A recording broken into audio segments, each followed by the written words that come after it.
Hi there, welcome back to MyMindbloom. Today we're going to tackle a topic that affects many of us, negative self-talk. So let's get into it. Negative self-talk, we all know it, and many of us struggle with it. So what exactly is negative self-talk?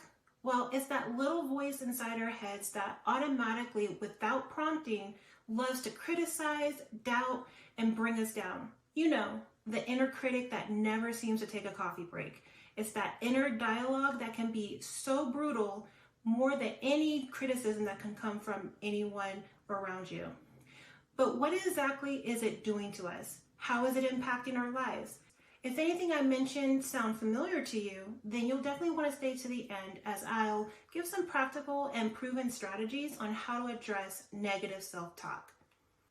But before I get into it, leave an emoji below in the comments that best represents how negative self-talk leaves you feeling, or leave a comment with any thoughts you have about this topic. So let's get into it. Now let's get into the impact this has on us. And it isn't just mental, it's physical too.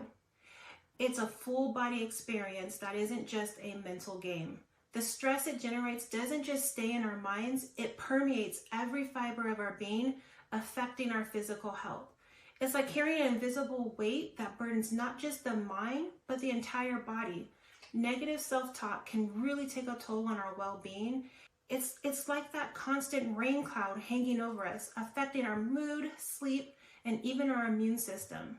With my degree being in social work, I take a biopsychosocial and spiritual perspective on how negative self-talk impacts us.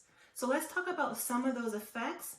And we're going to start with the mental and emotional well-being.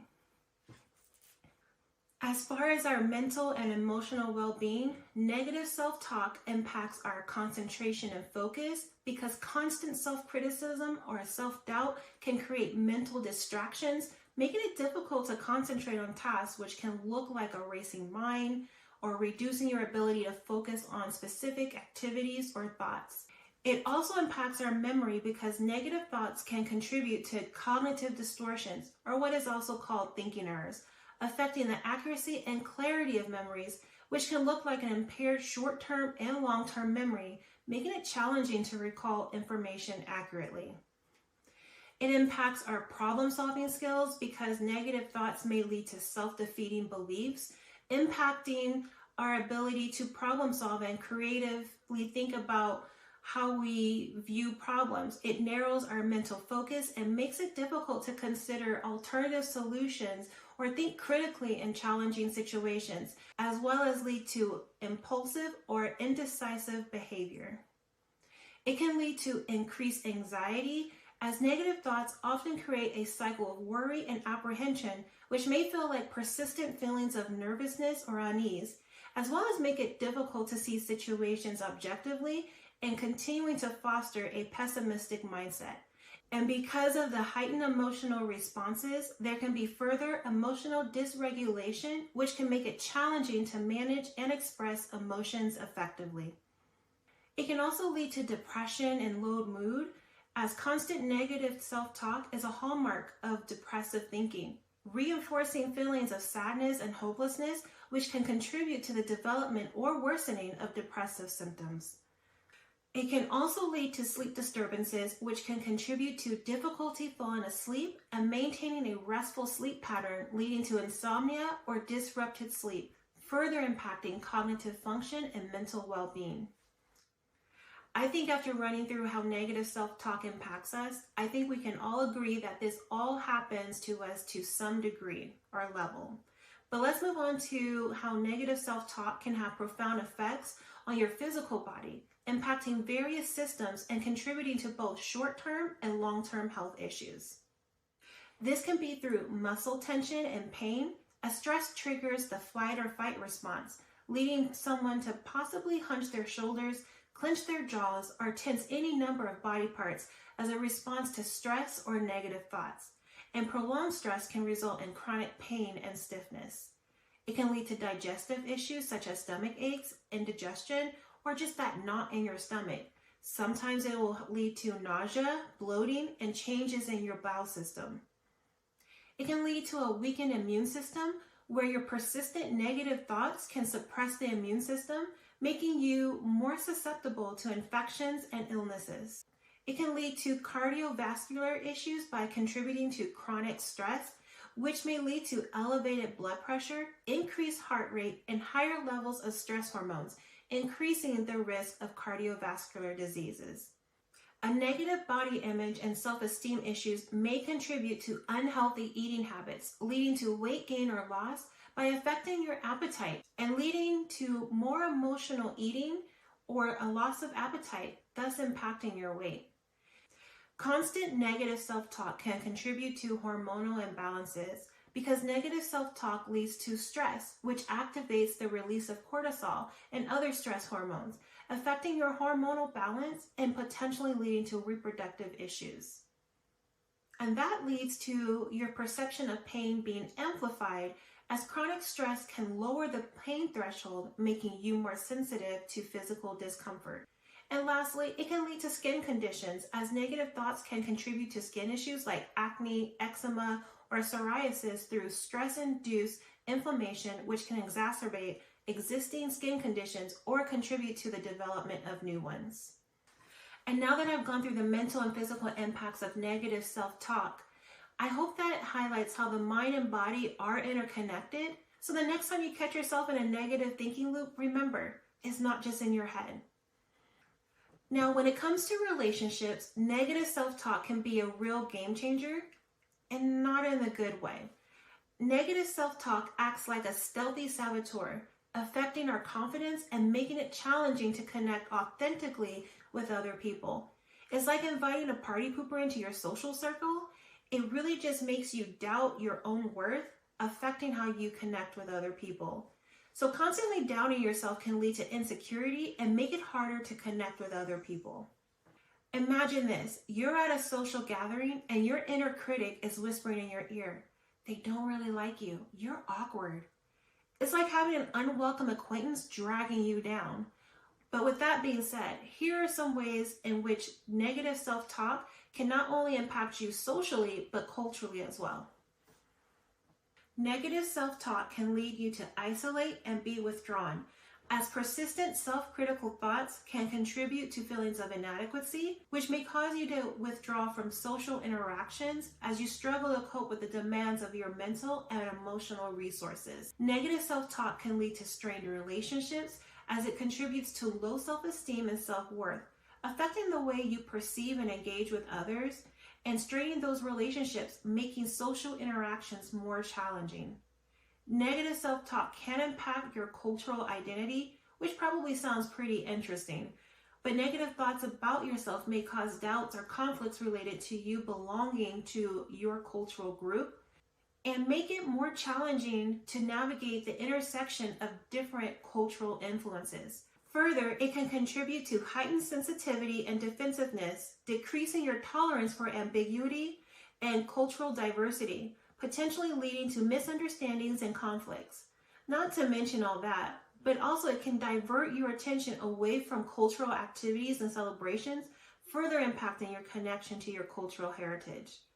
Negative self-talk can impair your empathy and understanding in social and cultural interactions, as it can narrow your perspective, making it difficult to empathize with experiences of other people.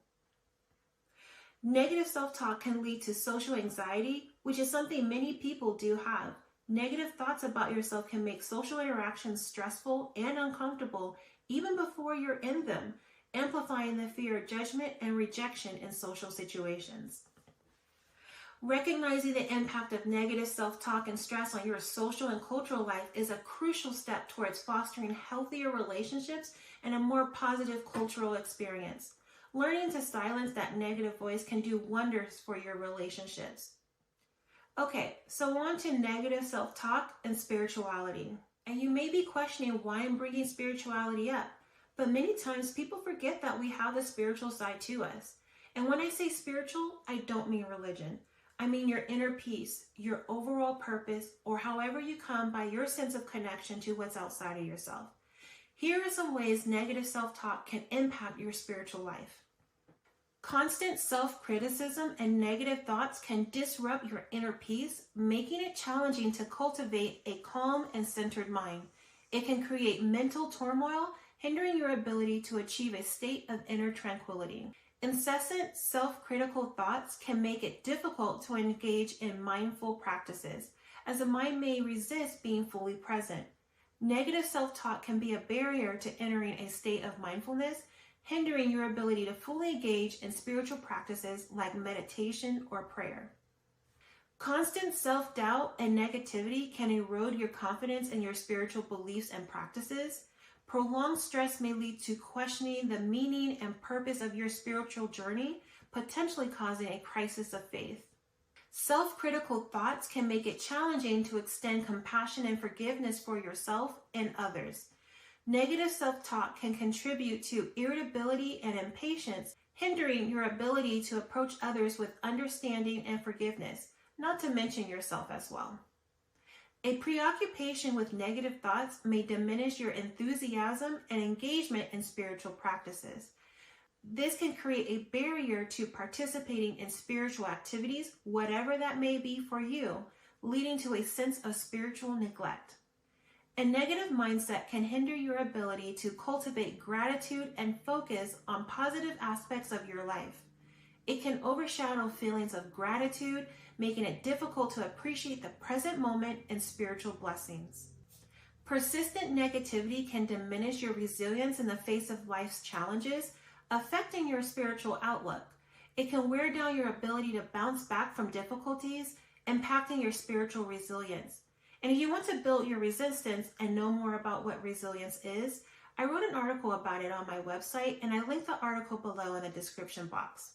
And self-limiting beliefs can hinder your spiritual growth and development, as the demands of negative thoughts and beliefs may divert your attention away from spiritual exploration and development. Recognizing and managing these challenges is a vital step towards fostering a more balanced and fulfilling spiritual life. So I'm going to pause here to ask if any of this resonates with you. If any of these things are things that you have experienced, pause to reflect on how negative self-talk and the stress it brings has impacted you specifically. But you're also wondering what to do about it. But don't worry, we're going to go over that next. We're going to go over how to equip yourself with some strategies to tame that internal critic in your mind. Breaking free from the cycle of negative self-talk isn't a one-size-fits-all solution. It's a journey of self-discovery about what works for you. Positive affirmations, mindfulness, self-compassion, and even reframing to more realistic self-talk can be powerful tools in your arsenal. As we shift our focus to the practical side of things, it's crucial to recognize when we're in the grip of negative self-talk. Breaking the cycle of negative self-talk isn't easy, but it's definitely doable. How can we break the cycle of negative self-talk? Well, first it starts with awareness, recognizing when that inner critic starts whispering doubts and fears in your ear. So the next time you catch that inner critic in action, pause, take a breath, and remind yourself that you deserve kindness and understanding. Start by catching these negative thoughts and challenging them. Replace them with positive affirmations. Instead of, I can't do this, try, I'll give it my best shot. Awareness truly is the key. It's like turning on the light in a dark room. Oftentimes, you're not aware of the negative thought you're having until you notice your emotions. So try to catch yourself then and ask yourself why you're feeling that way. Eventually, you'll start to catch yourself when you have that negative self-talk. When you catch yourself in the midst of negative self-talk, pause, take a deep breath, and ask yourself, is this thought helping me or holding me back? Is this thought making me feel good? These questions often lead to reevaluation of your thoughts and will lead you to have different actions, behaviors, or attitudes. So I mentioned positive affirmations briefly before. Positive affirmations are like a superhero cape for your self-esteem. They may feel a bit cheesy at first, but repeating positive statements about yourself can rewire your brain and drown out that negative chatter. What would you rather have? That negative critic or yourself with a positive statement to yourself? So try this. Instead of saying, I can't do this, flip the script to, I'll give it my best shot. It might sound simple, but these small shifts in language can make a world of difference. Self-compassion is another essential aspect of combating negative self-talk. Treat yourself with the same kindness and understanding that you would offer to a friend facing a similar challenge. Remember, you're human and it's okay to make mistakes, so don't be too hard on yourself. Embrace the process of growth and learning. And if you didn't realize it, that's an example of how to have self-compassion for yourself. That's something you can tell yourself in those moments when you are being challenged.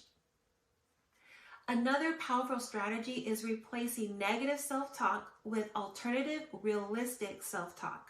By consciously challenging and reframing negative thoughts, you can cultivate a more balanced internal dialogue. Let's say you have the negative self-message of, I'm never going to succeed in this project. I'm not good enough. I'm probably going to just mess this whole thing up. The alternative, realistic self-talk can be, I acknowledge that this project is challenging, yeah, but I have the skills and knowledge to tackle it. Mistakes are part of the learning process. I can just use them to grow and improve. Over time, this practice can contribute to reshaping your thought patterns and fostering a more constructive and optimistic mindset. So after going over all these strategies, it may seem that these are not really meaningful or impactful ways to address negative self-talk. But I want to challenge that. In my work with people, these strategies may be simple, but they're significant and have a profound effect with consistent practice. So I want to challenge you to practice these strategies. Try one, a combination, or all for a week. And take notice of any differences you see after that week ends. If you notice any little bit of difference, continue it for another week. For the most benefit, these strategies require consistent practice until they become more of a habit that doesn't require so much effort on your part. Before we wrap up, always remember, you're not alone on this journey. We're all a work in progress, and that's okay. If you found this video helpful, give it a thumbs up and comment below what you found helpful. And if you haven't already, subscribe for more content on personal growth and empowerment. Thank you for spending this time with me. Take care of yourself, practice self-compassion, and never forget that you've got the power to rewrite that inner narrative. Until next time, take care and bloom.